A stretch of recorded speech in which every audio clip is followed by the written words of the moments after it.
কালের গর্ভে হারিয়ে গিয়েছিল ইতালির প্রাচীন শহর সান্তো স্তেফানো দি সেসানিও। অনেকটা কাকতালীয়ভাবে শহরটি খুঁজে বের করেছিলেন একজন ভ্রমণ পিপাসু ব্যক্তি।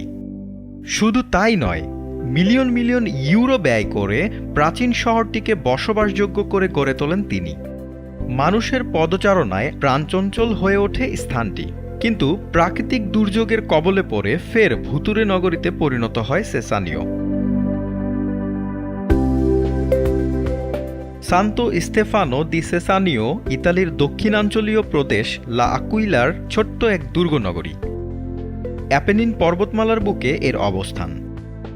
মাত্র 12 বর্গমাইলের শহরটি মধ্যযুগীয় স্থাপত্যের জন্য বিখ্যাত। ধারণা করা হয় খ্রিস্টপূর্ব 12 শতকে ইতালির সম্ভ্রান্ত মেডিসি পরিবার সেসানিওতে প্রথম বসতি স্থাপন করে।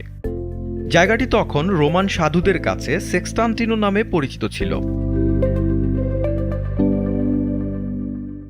রাজধানী রোম এবং অ্যাড্রিয়াটিক সাগর উপকূলের মধ্যবর্তী হওয়ায় রোমান যুগ থেকেই সেসানিওর ছিল বিশেষ কদর। পাহাড়ের চূড়ায় অবস্থানের কারণে কৌশলগতভাবেও বেশ গুরুত্বপূর্ণ ছিল স্থানটি। সে সময় কৃষি এবং অর্থনীতিতে ব্যাপক সমৃদ্ধি অর্জন করে শহরটি। তখন বহির্শত্রুর আক্রমণ থেকে রক্ষার জন্য শহরে একটি দুর্গ নির্মাণ করা হয়। সেই থেকে শহরটি দুর্গনগরীতে রূপান্তরিত হয়। শহরটির সরু গলি, পাথরের ঘর এবং শক্তিশালী প্রতিরক্ষা দেয়াল এবং শহরের বিন্যাস ও স্থাপত্য কৌশল এখনও সেই যুগের সাক্ষ্য বহন করে।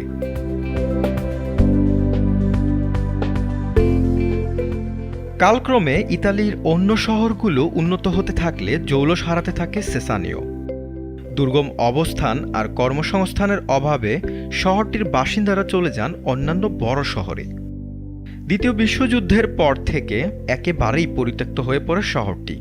1999 সালে ইতালিয়ান ভ্রমণ পিপাসু ধনকুবের ড্যানিয়েলা কিলগ্রেনের নজর কাড়ে শহরটি।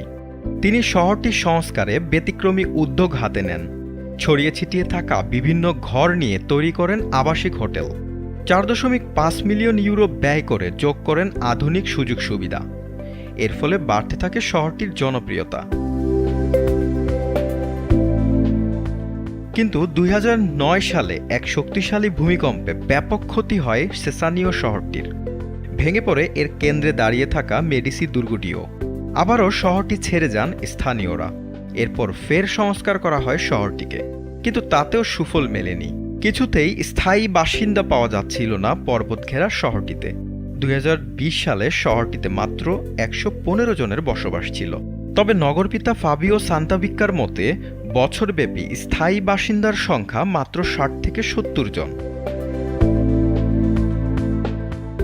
সেসানিও শহরটিতে প্রাণ ফেরাতে 2020 সালে একটি ব্যতিক্রমী উদ্যোগ নেয় লাকুইলার সরকার। ঘোষণা দেয়া হয় শহরের নতুন বাসিন্দা হলে 3 বছর দেয়া হবে নগদ অর্থ। বছরে এর পরিমাণ হবে সর্বোচ্চ 8,000 ইউরো, আর উদ্যোক্তা হলে মিলবে এর দ্বিগুণেরও বেশি অর্থ। শুরুতে এই উদ্যোগে সাড়াও মেলে বেশ। 1500 আবেদন জমা পড়ে অল্প কিছুদিনের ব্যবধানে, কিন্তু এতেও খুব একটা কাজ হয়নি। করোনা পরবর্তী বৈশ্বিক মন্দায় ভাটা পড়ে সে উদ্যোগেও। তবে রোম থেকে মাত্র 2 ঘন্টার দূরত্বে অবস্থান হওয়ায় প্রাচীন নগরীটি ইতালীয়দের পছন্দের গন্তব্যস্থলের একটি। প্রতি বছর 10,000-এরও বেশি পর্যটক মধ্যযুগীয় এই স্থানটির সৌন্দর্য উপভোগ করতে আসেন।